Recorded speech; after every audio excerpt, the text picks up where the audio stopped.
আসসালামু আলাইকুম।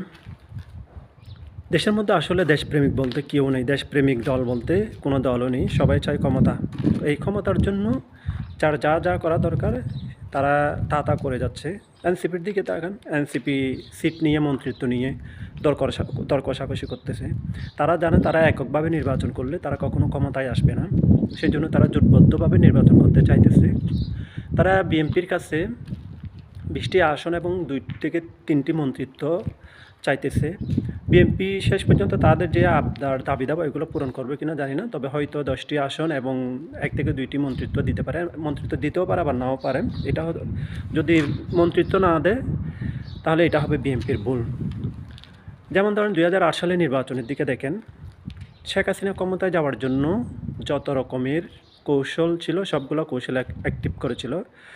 রাশেদ খান, মেনন, হাসানুল হক, ইনু এবং জিএম কাদের এদেরকে কিন্তু মন্ত্রিত্ব দিয়েই তাদের সঙ্গে জোটবদ্ধ করে নির্বাচনে গিয়েছে। কিন্তু বিএনপিরও উচিত এই ২০টি আসন না দিলে অন্তত ১০টি আসন ১ থেকে ২টি মন্ত্রিত্ব দিয়ে এনসিপিকে জোটে ভিড়ানো। এতে করে বিএনপি যদি ক্ষমতায় যায়ও তাহলে বাকি ৫ বছর খুব শান্তভাবে তারা ক্ষমতা পরিচালনা করতে পারবে। আদারওয়াইজ কখনো তারা শান্তিতে থাকতে পারবে না ও শান্তিভাবে ক্ষমতায় পরিচালনা করতেও পারবে না।